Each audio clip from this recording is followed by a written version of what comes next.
तुझा मिट माइट तुझा यार दोस्त उहे चाहींदा ई आहिनि त तोखे माण्हू झको ॾिसूं गमन में ॾिसूं। अल्लाह मदीने वारे साईं लजपाल नबी जी सीरत पाक मां हिकिड़ो वाक़ियो अचे थो।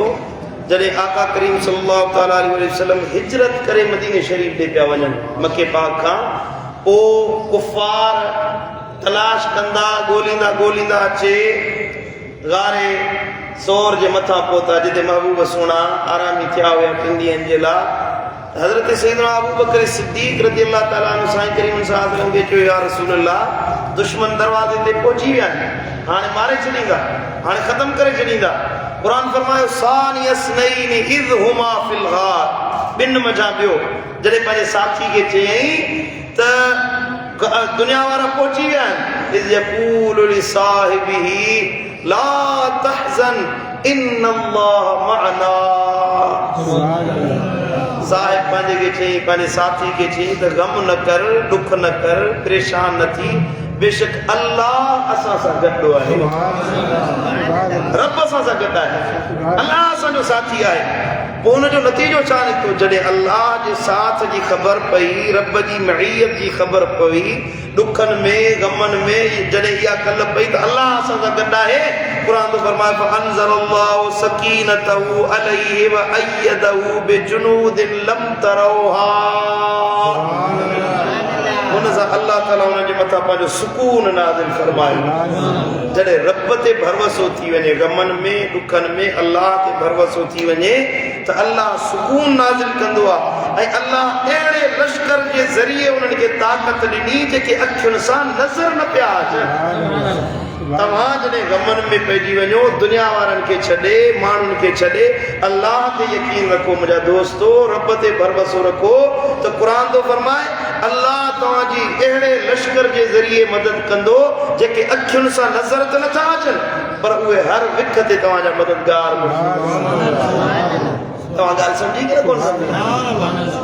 दुनिया में सभ खां वॾो गमगीन उहो माण्हू आहे जंहिंखे इहा ख़बर आहे त उहो छो गमगीन आहे। ख़बर आहे त हिन मसइले जे करे मां परेशान आहियां, कर्ज़ आहे, मर्ज़ आहे, बीमारी आहे, हुनजे करे परेशान वेठो आहे। ख़बर आहे हिन मसइले जे करे परेशान आहे, पोइ हुनजे बारे में हेॾो सोचींदो, विसविसा वेठी पिया पवंदा। ख़बर अथसि त मथां इहो गम छो आयो आहे, छाजे लाइ आयो आहे, इहा बि ख़बर अथसि त हिन गम खे कीअं लाहे सघूं था, हिन दर्द खे कीअं हटाए सघूं था।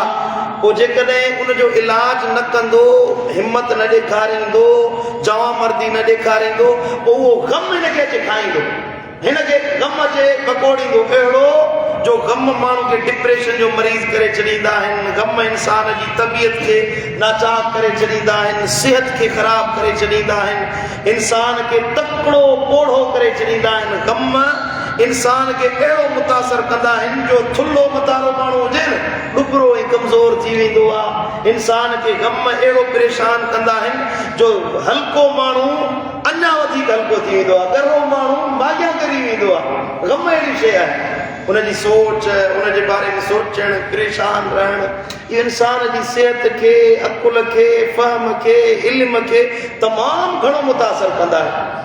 यादि रखो, जॾहिं को गम अचे, का परेशानी अचे त हुनजो इलाज अल्लाह जे क़ुरान सेखारियो आहे। ईअं चयो वतवक्कल अलल्लाह, रब थो फरमाए त मोमिननि जी निशानी इहा आहे त उहे अल्लाह ते भरवसो रखंदा आहिनि। वकफ़ा बिल्लाहि वकीला, उहे चवंदा आहिनि त अल्लाह कारसाज़ ई असांजे लाइ काफ़ी आहे, रब ई असांखे काफ़ी आहे, ॿिए कंहिंजी ज़रूरत ई कोन्हे का। सुभान अल्लाह। हज़रत सैयदना याक़ूब अलैहिस्सलाम पुटु साहिबजादो, हाणे पुटु जिगर जो टुकड़ो हूंदो आहे। औलाद इंसान जे लाइ वॾी नेमत आहे ऐं इंसान खे कुदरत अल्लाह ताला अहिड़ो निज़ाम रखियो आहे जो औलाद सां घणी मोहबत हूंदी आहे। ॿिया दुख गम माण्हू बर्दाश्त करे वेंदो आहे, पर औलाद जो दुख अल्लाह ताला शल कंहिं अबे जे मथां औलाद जो दुख न आणे। पुट जो दुख, ख़ुसूसन नौजवान जेको हमदर्द हुजे, साथी हुजे, हाल भाई हुजे, उनजो दुख अञा वॾो आहे। जॾहिं औलाद हज़रत यूसुफ अलैहिस्सलाम जहिड़ो पुटु याक़ूब खां जुदा थी वियो, अलॻि थी वियो, ऐं किसो तवील आहे तव्हां ॿुधो आहे। पोइ हज़रत याक़ूब अलैहिस्सलाम जॾहिं ख़बर पई, पोइ नाउमीद थी वियो तो फरमाए पे इन्नमा अश्कू बसी व हुज़नी इलल्लाह।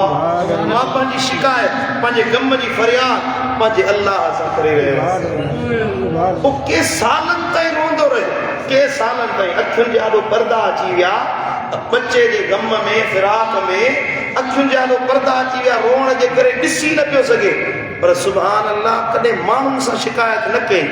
कॾहिं ॻोठ वारनि खे या वॾेरे खे या अमीर खे वञी चवे त मुंहिंजो पुटु गुम थी वियो आहे, मूंसां मूंसां हे मामिलो थी वियो आहे, मूंसां हे हशर थी वियो आहे। न, हर वक़्तु हर घड़ी दिलि जो ताल्लुक़ अल्लाह सां हूंदो। मुंहिंजा मौला मां पंहिंजी शिकायत अल्लाह खे पेश करे रहियो आहियां। जो इहो निकितो जो पुटु वियो हुयो अकेलो बणिजी, जॾहिं वापसि मिलियो त अल्लाह हुनखे मिस्र जो बादशाह बणाए पंहिंखे वापसि मोकिलियो।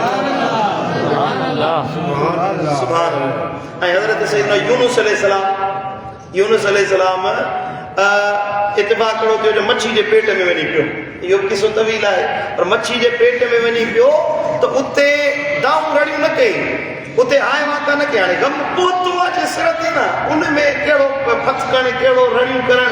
ओॾी महिल छा थो चए, ला इलाहा इल्ला अंत इन्नी कुंतु मिनज़ ज़ालिमीन। मुंहिंजा मौला तोखां सिवा ॿियो को माबूद आहे ई कोन्हे का। बराबरि इहो असांजे अमलनि जी शामत आहे। असां पंहिंजो पाण सां ज़्यादती कईसीं, पंहिंजो ॾुख ॾे पाण खे, गम जी जो बाइस पाण खे सम्झे। अल्लाह ताला छा फरमायोसि, रब फरमाए फस्तजबना लहू व नज्जैना मिनल गम्मि व कज़ालिक नुंजिल मुमिनीन। असां हज़रत यूनुस जी फरियाद ॿुधीसीं, यूनुस जी दाह ॿुधीसीं ऐं असां हुनखे गम खां निजात ॾिनीसीं। ऐं असां बिल्कुलु ईअं जीअं यूनुस खे मच्छी जे पेट खां सलामत कढी ॿाहिरि पहुचाए हुनजो गम लाथोसीं, हर मोमिन जा ॾुख बि असां ईअं लाहींदा आहियूं। जे गौर करे माण्हू सम्झे ते वॾा लफ़्ज़ आहिनि। वकज़ालिक नुंजिल मुमिनीन। ॿुधो, मोमिननि खे बि ॾुखनि खां, गमनि खां, दर्दनि खां ईअं मां अल्लाह निजात ॾींदो आहियां। जेको अल्लाह मच्छी जे पेट में यूनुस खे जेरो रखे सघे थो, हयात रखे सघे थो, सो तुंहिंजा नंढड़ा नंढड़ा गम हुन जे साम्हूं का शइ न आहिनि। अल्लाह ते यकीन रख, रब लफ़्ज़ में तुंहिंजा ॾुख लाहे। सुभान अल्लाह। बल्कि ईअं चओ जीअं मुंहिंजे मुर्शिद दिलबर साईं जो शेर आहे, हज़ारनि गमनि में ॾिनुम मुस्कुराए सजण ताईं सिरड़ो छॾियो थम सहाए पंहिंजे मालिक ताईं सिरड़ो छॾियो थम सहाए। हज़ारनि गमनि में ॾिनुम मुस्कुराए सजण ताईं सिरड़ो। सुभान अल्लाह। हिकिड़ो जे तव्हां चाहियो था तव्हांजा ॾुख लहनि, दर्द जे सिर ते पहुतो आहे उहो लहे, उनजो इलाज आहे अल्लाह ते यकीन रखो, अल्लाह ते भरोसो रखो ऐं ॿियो हिमत धारियो, ताक़त पंहिंजी इस्तेमालु कयो। अल्लाह ते भरोसो रखे, ईअं न अल्लाह ते भरोसो रखे वेही रखासीं, न, पंहिंजी कोशिश जारी रखो उनखे लाहिण जे लाइ, उन गम खे हटाइण जे लाइ। अब हिकिड़ो माण्हू कर्ज़ी आहे, मक़रूज़ आहे, कर्ज़ चढ़ी विया आहिनि, हाणे वेठो दुआऊं घुरे वेठो, मस्जिद में कुंड वसायो, रोए वेठो, ॿार वेठो कजे, कर्ज़ लहंदा? कर्ज़ तॾहिं लहंदो जॾहिं महिनत करे, पैसो कमाए, कोशिश करे, वञी कर्ज़नि खे उहो कर्ज़ अदा करे, कर्ज़ ॾेई वेंदा। सम्झो था? बीमार आहे, इलाज कराए न वेठो हुजे, कुंड वसायो, इलाज थींदो, पर पोइ टिकी फोटो करे अल्लाह खां दुआ घुरे, अल्लाह साथी टिकी में अहिड़ी शिफ़ा रखंदो जो लखनि जे इलाज में इलाज न थींदो, लखे रुपए जी दवा में अल्लाह हिकिड़ी टिकी मां तोखे इलाज ॾेई छॾींदो। ऐं टियों कमु इहो कयो, जेकॾहिं गमनि खां बचणु चाहियो था, ॾुखनि खां बचणु चाहियो था, हुनजो इलाज इहो आहे जो तव्हां ॿियनि जा गम लाहिण वारा बणिजी वञो, ॿियनि जा दर्द हटाइण वारा बणिजी वञो। तव्हां गम गुसार बणिजो, गम टार बणिजो, गम ख़्वार बणिजो। माण्हू तव्हां ॾुख खणी अचनि, उन्हनि जा दर्द ॿुधो, उन्हनि जी मदद कयो, उन्हनि जा गम लाहियो। अल्लाह ताला अहिड़ो निज़ाम ठाहियो आहे जो तव्हां ॿियनि जा ख़ैर ख़्वाह थींदो, अल्लाह वरी तव्हांजो मददगार। अल्लाह ताला छा ॾुखनि खां महफ़ूज़ रखे, हर मुस्लमान खे गमनि खां अल्लाह पंहिंजे हिफ़्ज़ ऐं अमान में रखे।